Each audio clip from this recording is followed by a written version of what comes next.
네.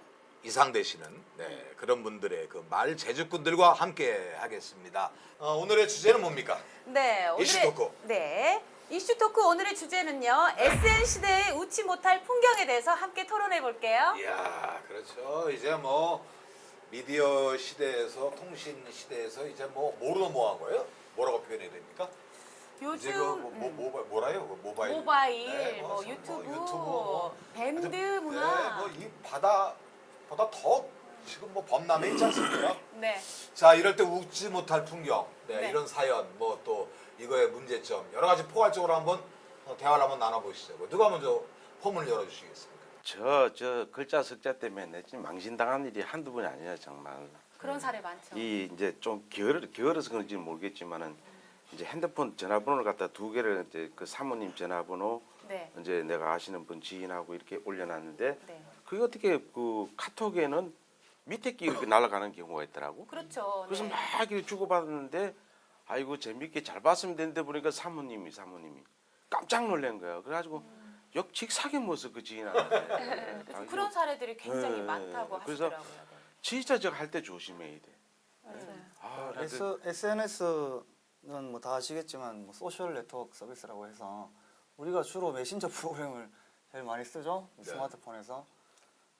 그런데 주로 거기다 메시지를 다른 사람한테 보내야 될 거를 잘못 보낸다든지 뭐 모임 같은 데서 단체방을 만들어서 이제 요새는 다 거기 공지를 하고 하지 않습니까? 네. 그런데 사람 고백을 느닷없이 거기다가 자기야 보고 싶어 단톡방에. 어디야 뭐 이런 식으로 넣는다든지 그래서 아 죄송합니다 이렇게 바로 사과글이 올라오는. 근데 채팅방이 너무 많으니까 본인도 헷갈리는 거예요. 그래서 요새는 잘못 보낸 메시지를 삭제할 수 있는 기능까지 맞아요. 추가가 돼 있잖아요. 네. 네. 아세요? 근데 다 근데 아시죠? 일단 가고 밥을 했는데 보기 전에 지금 삭제할 수. 보면 안 보기 되죠. 전에 그걸 지워야 되는데 일단 들어오면 밥을니까 그게 문제지. 맞아요. 그리고 단체방이 워낙 많으니까 예를 들어서 뭐 저 같은 경우는 재판을 하는데 증인 신문 같은 걸 하게 되면 길게는 2시간까지 합니다. 네.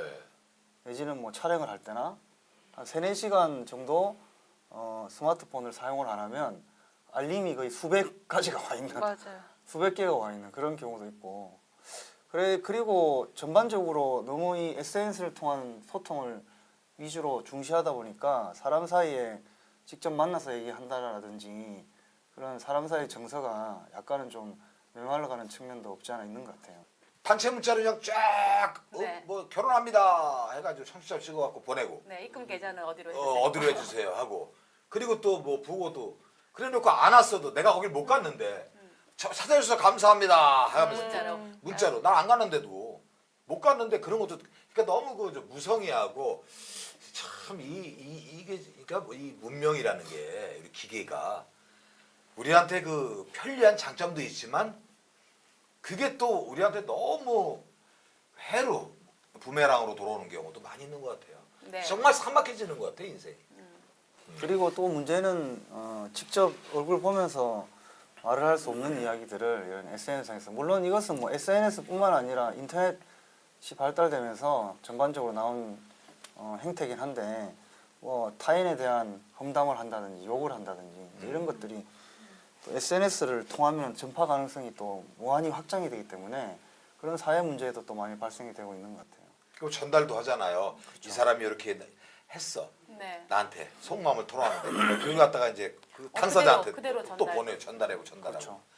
이래서 정말 이제 비밀이 없는 세상이 됐어요. 모두가 공유하는 세상. 우리가 포괄적으로 전반적으로 좀 SNS 자 그거 어떻게 생각하십니까? 우리 이거에서 저기 SNS 시대 웃지 못할 풍경이 오늘 주제잖아요. 네. 근데 이제 SNS 대표적인 우리나라가 IT 강국이라고 전 세계에서도 정말 우리의 근데 여러분이 들고 다니시는 이 휴대폰이 편리한 기능도 있지만 모든 것이 순기능이 있으면 역기능이 따라간다고 여러분들이 가져가는 휴대폰이 가정예로 실시간으로 이제 앉아서도 이거를 맛집도 볼 수 있고 네. 궁금한 거를 다 실시간으로 볼 수 있는 시스템이 돼 있는데요. 네. 오늘 아침 뉴스를 보니까 외국에서 그 실시간으로 보는 그 휴대폰을 해킹을 했어요. 그래서 부산에 있는 그 해수욕장 그 벗고 다니는 모습하고 그 가정에서 밤에 그 비밀스러운 공간들이 실시간으로 중계가 되는 사람들을 잡아냈더라고요. 네. 그래서 우리나라가 IT 강국이지만 그 좋은 점도 있고 그런 거는 이제 역기능으로 너무 외부로 공개되지 말아야 될 안 좋은 사례도 많이 나오는 것 같아요. 제일 심각한 거는 좀 사생활적인 문제, 개인 프라이버시가 노출되니까 지역이 사는 지역이 어딘지 위치도 나오니까. 알 수 있겠고 그런 게 조금 웃지 못할 풍경인 것 같아요. 저기 저는 좋은 점이 더 많다고 생각해요. 우리나라의 그 네. 경제를 조금 살리는데 이게 보통은 지금 밴드 제가 한 130개 있는데 있죠, 박사님. 네. 모임을 많이 하더라고요. 금요일, 토요일 되면은 무슨 동창 밴드, 뭐 비밴드 이래가지고 지금 영등포 그 식당가에 금요일 저녁이나 토요일 저녁 가면은 전부 다 이 SNS 밴드 모임으로 우리 경제를 일조를 살리는데 저는 좋은 거라고 좀 생각을 해요. 단점보다는. 피해 본 적은 없으시고요? 예? 피해 보신 적은 없고요. 그런 건 없습니다. 예. 긍정적인 마인드시. 자, 정리해 보겠습니다. 네. 어찌됐든 편안함을 위해서라면은 꼭 필요한 것이 SNS나 이런 매체죠. 네. 하지만 그게 아까 지금 우리가 쭉 얘기했던 부작용도 항상 동반된다는 거. 그 잊지 마시고 네. 우리 연동 씨가 얘기한 것처럼 네. 좋은 것만 함께 영위하고 네. 나쁜 거는 서로가 자제해야 네. 참 이쪽에도 그 순리적으로 모든 걸 우리가 편리하게 사용하고 부작용이 없지 않을까 싶습니다. 맞습니다. 자, 지금까지 이슈 토크 SN 시대에 웃지 못할 풍경이었습니다. 네.